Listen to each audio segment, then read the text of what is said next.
Okay, good morning students. है ना, today we are going to study about the French Revolution. It is a chapter in of class 9 NCERT. हम इसको पढ़ेंगे आज, है ना। NCERT क्लास 9 का ये चैप्टर है और मैं वेदत्व क्लासेस से बोल रहा हूँ, है ना। ये चैनल आपके लिए बना है, आपका है ना। तो आइए पढ़ते हैं, साथ में देखते हैं फ्रेंच रिवॉल्यूशन के बारे में। उन्होंने लिखा कि on the morning of 14 July 1789 the city of Paris was in A state of alarm. कह रहे हैं कि 14 जुलाई 1789, है ना, शहर है पेरिस, फ्रेंच का कैपिटल, और अलार्म पे मीन्स पैनिक, है ना, कुछ हो रहा है वहाँ पे। The king had a commanded troops to move into the city. Troops को कमांड कर दिया है और सिपाही शहर में घूम रहे हैं। Rumours spread that he would soon order the army to open fire upon the citizens. अफवाह फैल गई, है ना। क्या फैल गई? रूमर्स, अफवाह फैल गई, spread that he would soon order the army to open fire upon the citizens. Some 7,000 men and women gathered in front of the town hall and decided to form the People's Militia. 7,000 के करीब लोग, है ना, उसमें महिलाएं थी, पुरुष थे, इकट्ठा हो गए, है ना, और उन्होंने एक ग्रुप बनाया, है ना। Militia is a group of people, है ना। दे broke into a number of government buildings in search of arms. जब वो पैनिक हो गए कि भाई किंग ने आदेश दे दिया, राजा ने आदेश दे दिया अपने ही लोगों को मारने के लिए, तो अफवाह तो फैल चुकी थी। उसके अगेंस्ट में क्या हुआ? पीपल्स का, है ना, गुस्सा बढ़ता। अब वो क्या कि सरकारी बिल्डिंगों में तोड़ फोड़ के घुसने लगे और आर्म्स की तलाश में चले गए। Finally, a group of several hundred people marched towards the eastern part of the city and stormed the fortress prison, है ना, किले की जेल में, the Bastille, where they hoped to find hoarded ammunition. Bastille में क्या क्यों गए? Prison में उन्होंने सोचा कि हमें वहाँ पे हथियार मिल जाएंगे। In the armed fight that followed, the commander of the Bastille was killed. अब वहाँ पे जो लड़ाई हुई उसमें जो कमांडर है बेस्टाइल का, जो जेल है वहाँ की फ्रांस की, वो मारा जाता है। And the prisoners released, prisoners को वो रिलीज़ कर देते हैं। Though there were only 7 of them, है ना। बेस्टाइल के प्रिजन में केवल 7 लोग थे उस समय, और वो सातों वहाँ पे आज़ाद हो जाते हैं। At the Bastille was hated by all, Bastille को सभी हेट करते थे, है ना, because it stood for the despotic power of the king. जो किंग की जो पावर है उसको हेट करते थे, है ना। द किंग वॉज डिस्पॉट, डिस्पॉट में मनमानी करने वाला।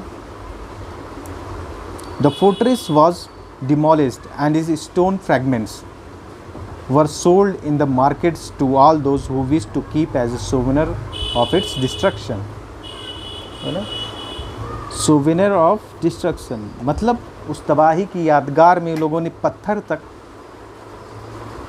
उस फोर्ट्रेस के किले के अपने जो भी जिसकी इच्छा थी वो ले गया। The days that followed saw more writing both in Paris and the country side. अब आगे आने वाले दिनों में लड़ाई हुई, दंगे हुए, है ना, और पेरिस में, पेरिस के सबर्ब में most people were protesting against the high price of bread, है ना। पीपल्स किसके खिलाफ प्रोटेस्ट कर रहे थे? प्राइस राइज हो रहा था, है ना, रोटी का दाम बढ़ रहा था, ब्रेड का दाम बढ़ रहा था। Much later when historians looked back upon this time they saw it as the beginning of a chain of events that ultimately led to the execution of the king in France. Though most people at the time did not anticipate its outcome, how and why did this happen? French society during the late 18th century. In 1774, Louis XVI of the Bourbon family of kings ascended the throne of France. Louis 16 है ना, ये राजा बनेंगे France के। और तब वो he was 20 years old and married to the Austrian prince Mary Antoinette। 20 साल का राजकुमार है इस समय जो राजा बनेगा, लुई 16। शादी किससे हुई है?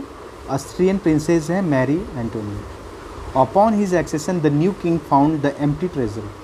ट्रेजरी एम्प्टी है, क्यों एम्प्टी है आगे देखते हैं। लॉन्ग ईयर्स ऑफ वार, यानी लंबे समय तक इन्होंने लड़ाइयाँ लड़ी। लड़ाई लड़ोगे तो पैसे खर्च होंगे, है ना। जैसे आज के दिन में गोलियाँ चलती हैं तो गोलियों का हिसाब भी तो होता होगा, पैसे लगते होंगे। इसलिए लड़ाई को कोशिश रहती है, सारे देशों की लड़ाई रहेगी प्रेजेंट एज में, फ्यूचर में भी, ठीक है ना, कि लड़ाई को टाला जा सके। The long years of war had drained the financial resources of France. Financial resources को ख़त्म किया हुआ है, खजाने खाली हैं। राजा तो आ गया, राजकुमार नहीं उम्र का, कौन है? लुई 16। उम्र क्या है? 20 साल, है ना। पर राजा सामने तो अब तो चैलेंज आ जाएगा। इस चैलेंज को हम आगे इस चैप्टर में देखेंगे कि राजा के पास क्या क्या चैलेंजेस आएंगे। Added to this was the cost of maintaining an extravagant court at the immense of palace of Versailles. Under Louis 16 France help the 13 American colonies to gain their independence from the common enemy Britain. Louis 16 मतलब Louis 16 राजा है, उम्र क्या है? 20 साल। Colony कौन सी है? America. किसकी colony है? इंग्लैंड की है, ब्रिटेन की है। और कॉमन एनिमी हो गया उस कॉलोनी को। हम सोच रहा है फ्रांस की एट एनी कॉस्ट, है ना। ब्रिटेन की एक कॉलोनी तो हटे उसके हाथ से, तो ब्रिटेन को वहाँ से खाली कराने के लिए फ्रांस यूएस अमेरिका में पैसे खर्च करेगा। वहाँ जो पैसे खर्च कर रहा है उसकी ट्रेजरी खाली हो रही है ना। जो ट्रेजरी है खाली हो रही है। ब्रिटेन, भाई ब्रिटेन दुश्मन है। अब सोचो, दुश्मनी निभाने के चक्कर में, दूसरे को आज़ाद कराने के चक्कर में फ्रांस कूद पड़ा और उसकी ट्रेजरी खाली हो गई। The war added more than $1 billion livres. Livres वहाँ की करेंसी है फ्रांस की, to a debt that had already risen to more than 2 billion livres. Lenders who gave the state credit now began to charge 10% of interest on loans. Loan उस पर ब्याज, है ना, payment तो करनी पड़ेगी। कहाँ से जाएगा? फिर उसी ट्रेजरी से जाएगा। ट्रेजरी में पैसे हैं नहीं, तो फिर लोन पे लोन बढ़ता जाएगा। So the French government was obliged to spend an increasing percentage of its budget on interest payments alone, है ना। जो बात मैंने अभी कही कि ब्याज पे ब्याज, है ना। वो डायलॉग सुना होगा आपने कोर्ट में, तारीख पे तारीख। इसलिए लोन में जब आप लोन का पेमेंट नहीं कर पाएंगे बेसिक अमाउंट का, तो ब्याज लगेगा। अब ब्याज का भी पेमेंट नहीं होगा तो फिर ब्याज पे ब्याज, है ना। वो ले जाता है किसी भी देश को, किसी भी कंपनी को दिवालियापन की तरह, है ना, बैंक्रप्सी की तरफ। To meet its regular expenses such as the cost of maintaining an army, the court, running government offices और universities, the state was forced to increase taxes. अब उसको क्या करना पड़ेगा? पैसे तो पेमेंट करने ही पड़ेंगे, किसी से आपने लिए हैं, और डेली के भी तो खर्चे आपके हैं, देश चलाना है आपको, तो उसके भी खर्चे हैं। पैसे आएंगे कहाँ से? तो टैक्सेस से। गवर्नमेंट की अर्निंग क्या होती है? टैक्स होती है। जो टैक्स लगाया जाता है, टैक्सेस से अर्निंग होती है। अब ज़रूरत, पैसों की ज़रूरत जब ज़्यादा है, हमें पैसों की ज़रूरत बढ़ती जा रही है, तो हम क्या करेंगे? अब टैक्स बढ़ाएंगे। टैक्स बढ़ाएंगे तो उससे जनता परेशान होगी। The people of the nation, वो परेशान होंगे। Yet even this measure would not have suffered. French society in the 18th century was divided into 3 states and only members of 3rd state paid taxes. The society of states was part of the feudal system.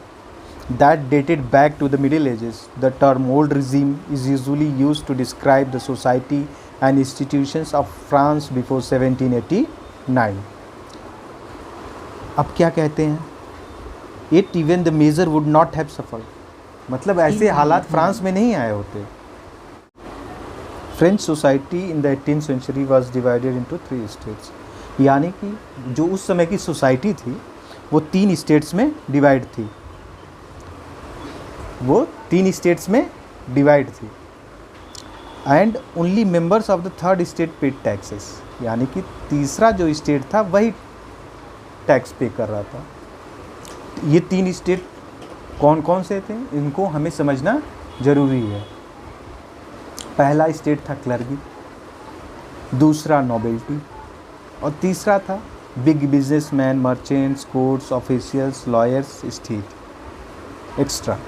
Peasants and artisans, small peasants, landless labour servants, है ना. और इन्होंने कहा कि third state पे taxes, यानी कि ये जो स्टेट है टैक्स केवल ये दे रहा है. यानी कि 2 जो स्टेट हैं वो प्रिविलेज्ड हैं ना, वो प्रिविलेज्ड हैं कि उनको टैक्स नहीं देना है. चलो, यानी कि बर्डन इस पे आ रहा है. वही इस लाइन में जो इन्होंने कहा कि अगर ये तीनों टैक्स देते रहते तो शायद आज फ्रांस की जो ये पोजीशन है वो पोजीशन ऐसी नहीं रही होती. अब आगे देखते हैं. Figure 2 shows how the system of states in French society was organized. Peasants made up about 90% of the population. यानी कि बेस तो बड़ा है पर टैक्स कम आ रहा है. Peasants made up about 90% of the population. However, only a small number of them owned the land they cultivated. यानी कि सब लैंडलेस लेबरर हैं जिनके पास ज़मीन नहीं, दूसरों के खेतों में मजदूरी करते हैं एक तरह से. About 60% of the land was owned by nobles. यानी कि स्थिति बुरी है. देखने से ही, पढ़ने से ही पता चल रहा है. जब 60% लैंड नॉबल्स की हों और जो किसान हो उसके पास खेती नहीं, ज़मीन ही नहीं. The church and other richer members of the third state. The members of the first 2 states, that is the clergy and the nobility, enjoyed certain privileges by birth. The most important of these was exemptions from paying taxes to the state. यानी कि ये 2 जो state हैं, clergy है, nobility है, ये free हैं, इनको टैक्स नहीं देना है. आप इस ऐसे घर में पैदा भी हो जाते हैं तो आप प्रिविलेज्ड हैं कि आपको टैक्स नहीं देना पड़ेगा.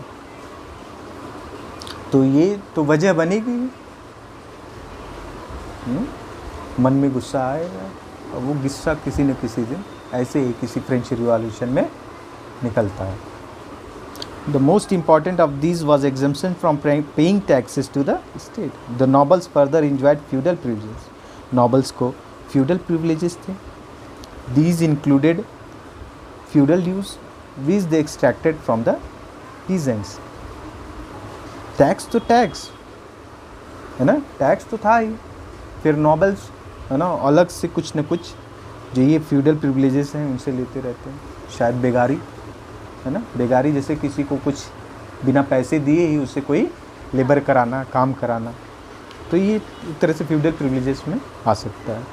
These included feudal dues which they extracted from the peasants. Peasants were obliged to render services to the lord, to work in the house, in his house and fields, to serve in the army or to participate in building roads. जो भी काम कराना चाहते थे nobles उनसे कराते थे. पैसे मिले कि नहीं मिले वो तो पता ही चलेगा. The church too extracted its share from of taxes called tithes. यानी कि हम इस चीज़ पे ध्यान देंगे. लाइबर करेंसी है उसकी, ठीक ना. स्टेट अलग टैक्स लेता है और जो चर्च टैक्स लेता है उसका नाम है tithe from the peasants. And finally all members of third state had to pay taxes to the state. These included a direct tax called taille and a number of indirect taxes which were levied on articles of everyday consumption like salt or tobacco. The burden of financing activities of the state through taxes was borne by the third state alone.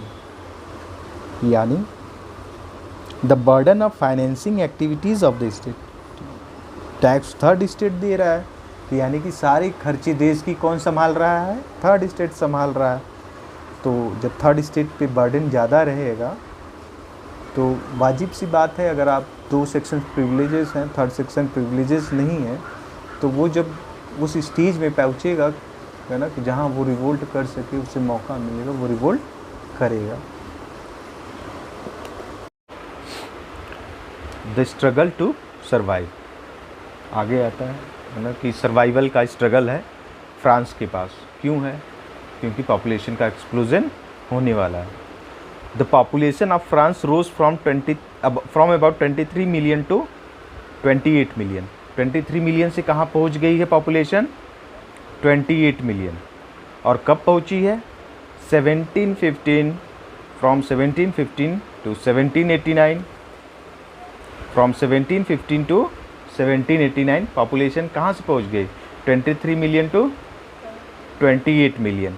अब demand बढ़ेगी, किस चीज़ की बढ़ जाएगी? Bread की बढ़ जाएगी। Bread की बढ़ जाएगी, जो कि स्टेपल फूड है, मतलब रोज़ का खाना है उनका। वही जैसे हम रोटी डेली खाते हैं, उस तरह वहाँ ब्रेड था। तो भाई जो अनाज का प्रोडक्शन वहीं था, अनाज का प्रोडक्शन अभी बढ़ा नहीं है, पर पॉपुलेशन बढ़ गई है, तो अब प्रेशर आ रहा है। Production grains could not keep pace with the demand, demand से नहीं पड़ रहे, so the price of bread which was the staple diet of the majority rose rapidly, है ना, डिमांड बढ़ गई।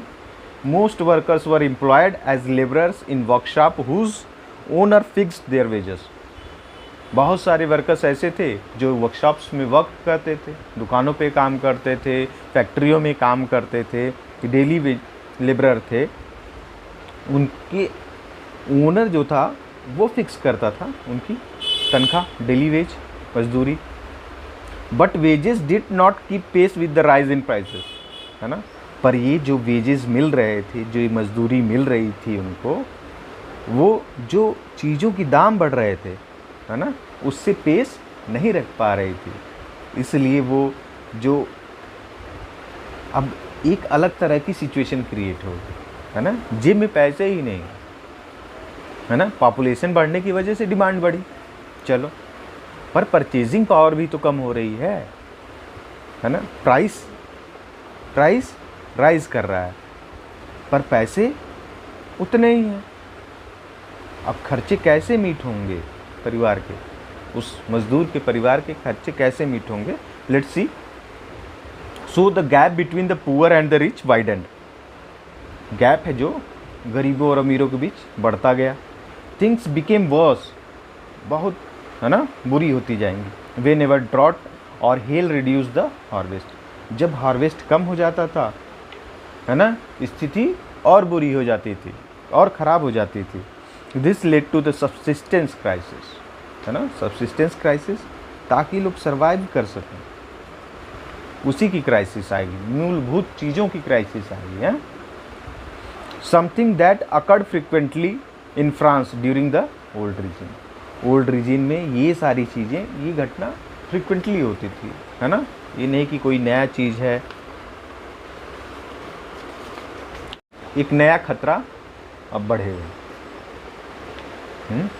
क्योंकि भाई लोग भूखे हैं तो कुछ ना कुछ तो करेंगे, और पॉपुलेशन भी बढ़ रही है तो उसकी भी डिमांड कुछ न कुछ नई रहेगी। तो लिखा है इन्होंने, a growing middle class envisages and into privileges, है ना। मिडिल क्लास ग्रो कर रहा है, प्रिविलेजेस ख़त्म होंगे। भाई प्रिविलेजेस तो थर्ड स्टेट को मिल नहीं रहा था। पिछले हेडिंग्स में हमने देखा शुरुआत में कि थर्ड स्टेट को प्रिविलेज नहीं मिल रहा था। प्रिविलेज किसको मिल रहा था? फर्स्ट स्टेट को, सेकेंड स्टेट को। फर्स्ट स्टेट और सेकेंड स्टेट को प्रिविलेज मिल रहा था। फिर अब आगे देखते हैं ये क्या कहना चाहते हैं।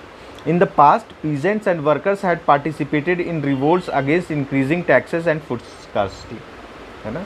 यानी कि पीछे पीजेंट्स और वर्कर्स, है ना, किसान और कामगार, कामगार या मजदूर, वो पार्टिसिपेट कर चुके हैं रिवोल्ट्स में। कैसे रिवोल्ट थे?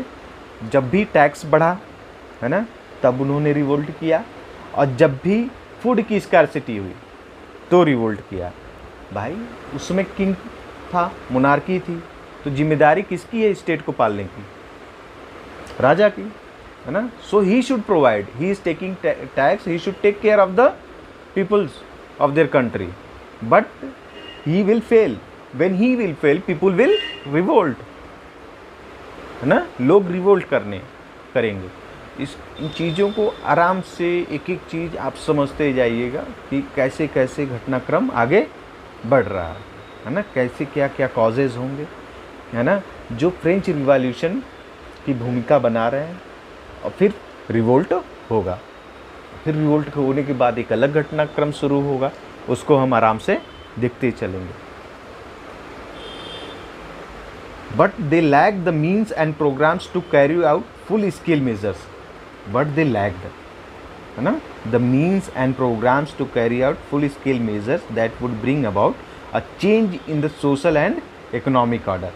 अब देखिए ये कंडीशन इंडिया वाले कंडीशन से कितना मैच कर रही है, ठीक ना। इंडिया में भी रिवोल्ट होता था, मॉडर्न हिस्ट्रीज में हमने पढ़ा होगा, उस तरह भी हम इंडिया के हैं तो हम जानते होंगे कि 1857 की क्रांति हुई, है ना, रिवोल्ट हुआ 1857 में, but it was not a successful revolt. अगर वो सक्सेसफुल रिवोल्ट रहा होता तभी हमें आज़ादी मिल गई होती, ठीक ना। पर और भी उससे पहले कई रिवोल्ट होते रहे, है ना। फिर गांधी जी जब आएंगे सीन में तो भी छोटे मोटे रिवोल्ट होंगे। फिर वह जहाँ जहाँ गांधी जी जाएंगे अपने नए नए फार्मूलाज अप्लाई करेंगे तो वो छोटे छोटे स्केल में। अगर वही पैन स्केल में रहता, बड़े स्केल में रहता, ऑर्गेनाइज रहता ऑल ओवर इंडिया, तो वो अलग प्रेशर डालता, है ना, अलग प्रेशर डालेगा ना। अब सोचो कि मैं अकेले किसी चीज़ के खिलाफ प्रोटेस्ट कर रहा हूँ, आप अकेले किसी चीज़ के खिलाफ प्रोटेस्ट कर रहे हैं, वही सारे बच्चे मिलकर प्रोटेस्ट करें, है ना। सपोज़ मैं ही अच्छा नहीं पढ़ा रहा हूँ, मैं आपके स्कूल का टीचर हूँ, मैं अच्छा नहीं पढ़ा रहा हूँ, और मान लीजिए कोई है, आयुष है, अंकुर है, कोई है, किसी ने जाके कहा प्रिंसिपल से कि सर जो पढ़ाते हैं मुझे समझ में नहीं आता। एक बच्चा गया, है ना, तो प्रिंसिपल ने मुझे हल्के से बताया वैसा ऐसा कंप्लेन है, थोड़ा मैनेज कीजिएगा। फिर फ़र्क पड़ा? नहीं पड़ा, है ना। हमने देखा फ़र्क नहीं पड़ा, सारे बच्चे पहुंच गए, सारे बच्चों के गार्जियन पहुंच गए, है ना, कि ये सर पढ़ाते हैं।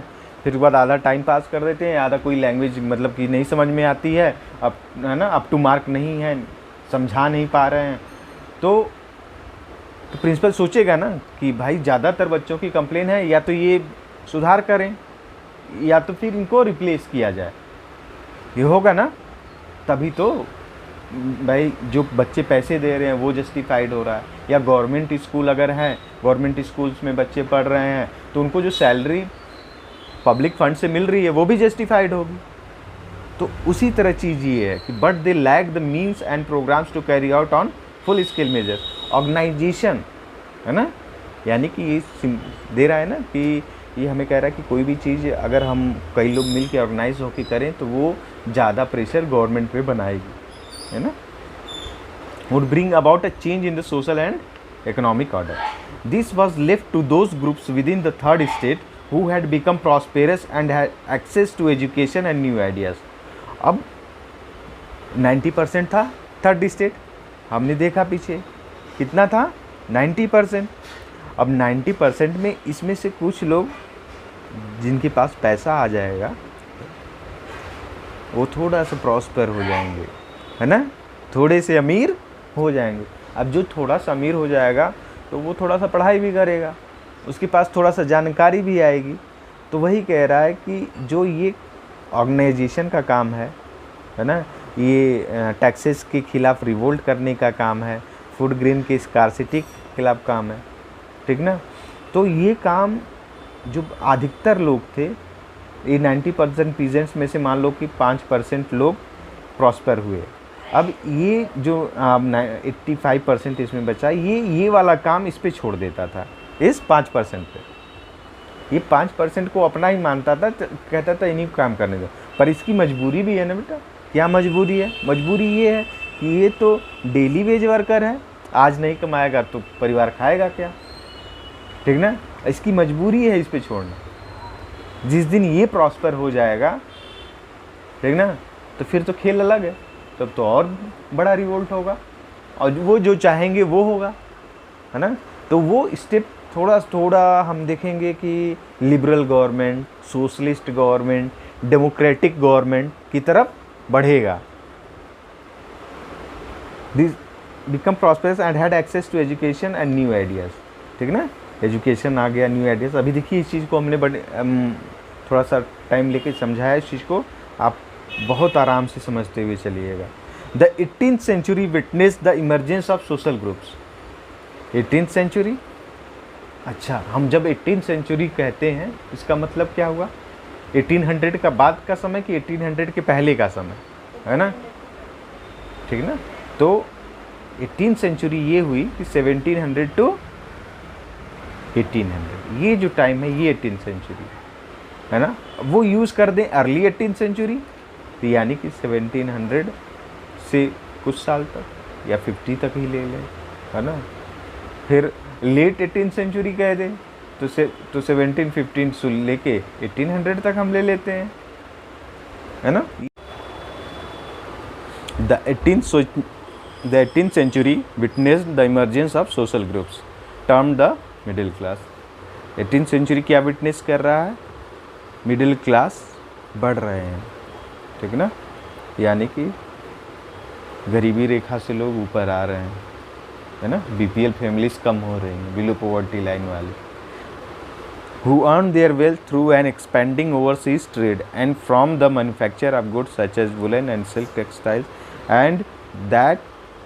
textiles that were either exported or bought by the richer members of society।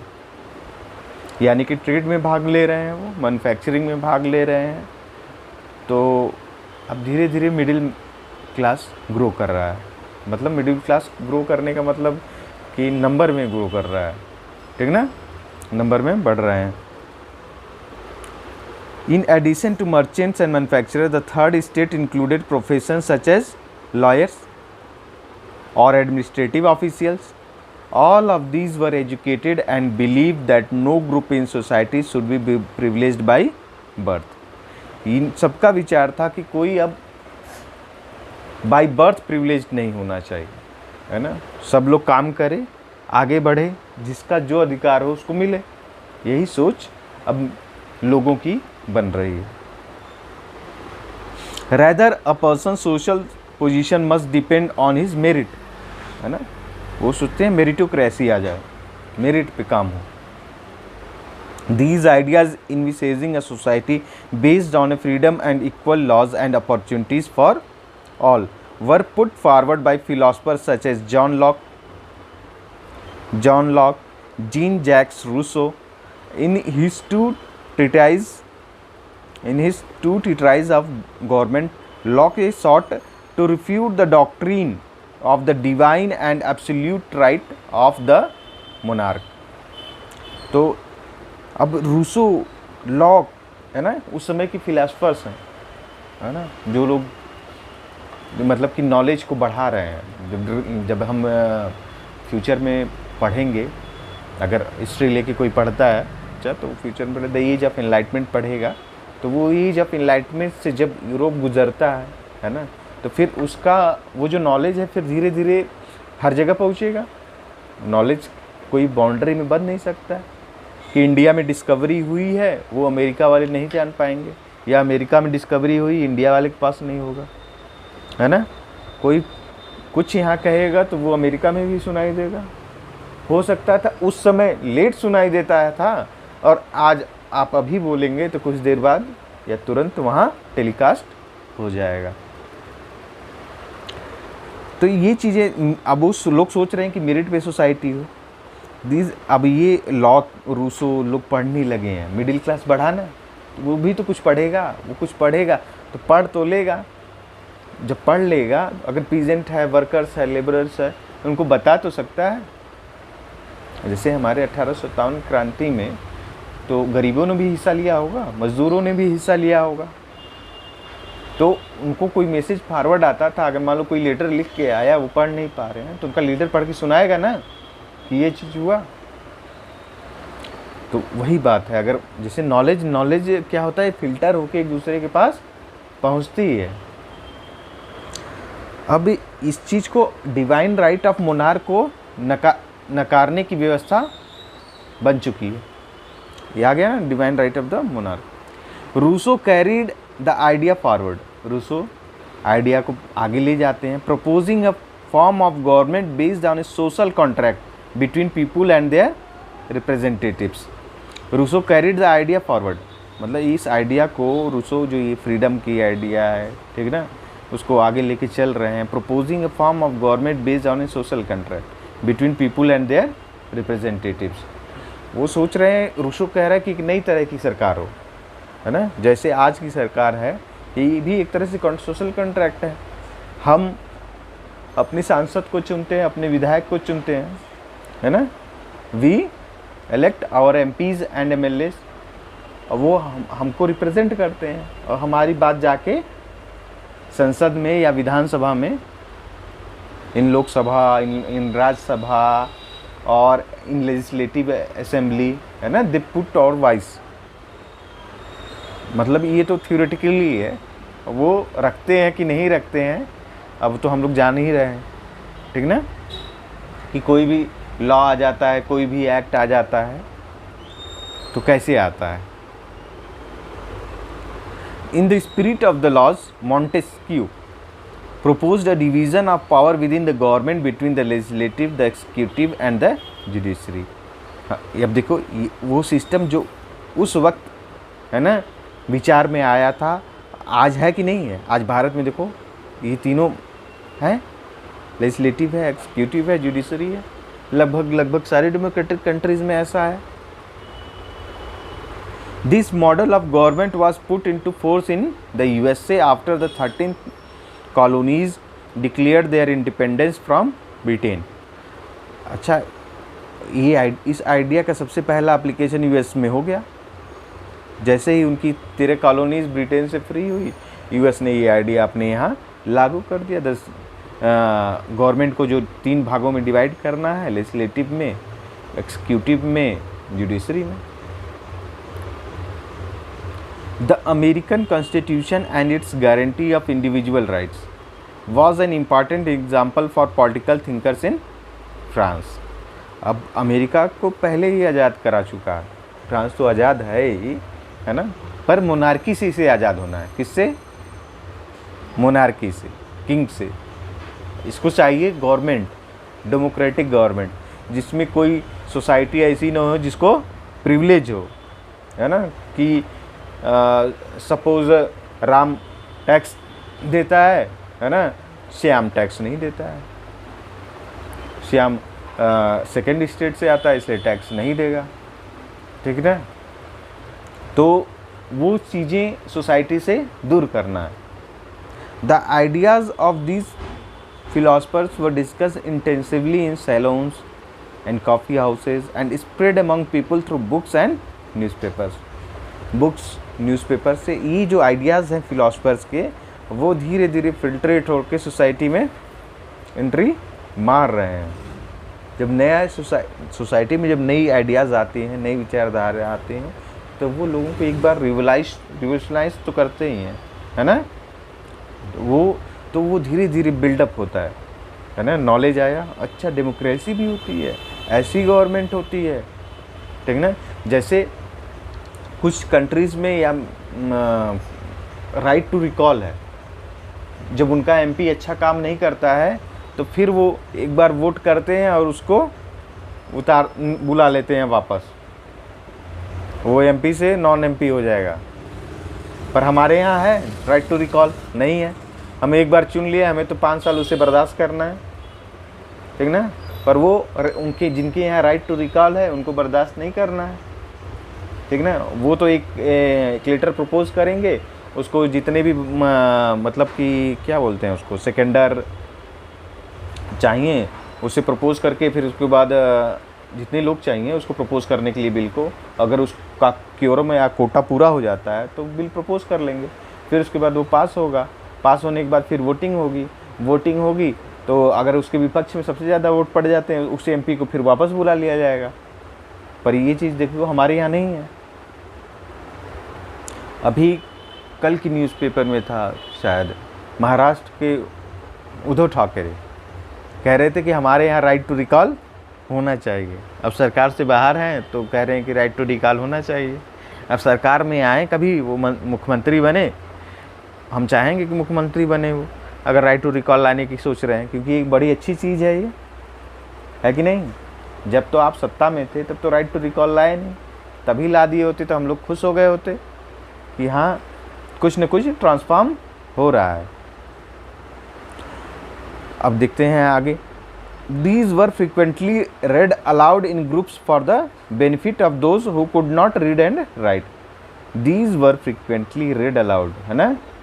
लोग तेज मतलब आवाज़ बढ़ा के पढ़ते थे, है ना, कि जैसे मैं अभी बता रहा था ना तो लोग सुन रहे हैं, तुम सुन रहे हो, है ना, और भी सब लोग सुन रहे हैं, आप लोग सुन रहे हैं। तो उसी तरह जब कोई न्यूज़पेपर उस वक्त पढ़ता था तो 4 लोग बैठे रहते थे, उनको भी सुनाता था वो, अच्छा ये हुआ, इंडिया में ऐसा हो रहा है, फ्रांस में ऐसा हुआ, यूएस में ऐसा हुआ, यूएस के लोग आज़ाद हो गए, 13 कॉलोनीज आज़ाद हो गई, अच्छा उनके यहाँ ऐसी गवर्नमेंट आ गई जो तीनों पार्ट में डिवाइड है, लेजिस्लेटिव में, एक्सिक्यूटिव में, और वो क्या था तीसरा, जुडिशरी में।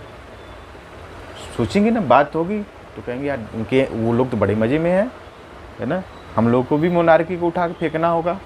अब अंदर मन में आया, फिर पता किया कि अरे सौरभ के भी मन में ऐसा है, सौरभ भी चाहता है सरकार हट जाए, ठीक ना, गौरव भी चाहता है।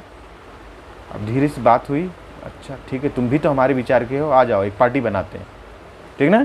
अब पार्टी बन जाएगी, जब पार्टी बन जाएगी, हम कहें ना एक अकेले स्ट्रगल करने से बढ़िया है ग्रुप स्ट्रगल करेगा, ग्रुप आवाज़ उठाएगा, आंदोलन करेगा तो वो ज़्यादा सफल होगा। These were frequently read aloud groups for the benefit of those who could not read and write. The news that Louis XVI planned to impose further taxes to be able to meet the expenses of the state generated anger and protest against the system of privileges. एक news फैलेगी, है ना, सच है कि नहीं सच है, पर news फैलेगी that Louis XVI plan to impose further tax. वो क्या है, लुई 16 राजा साहब, है ना, टैक्स बढ़ाना चाह रहे हैं।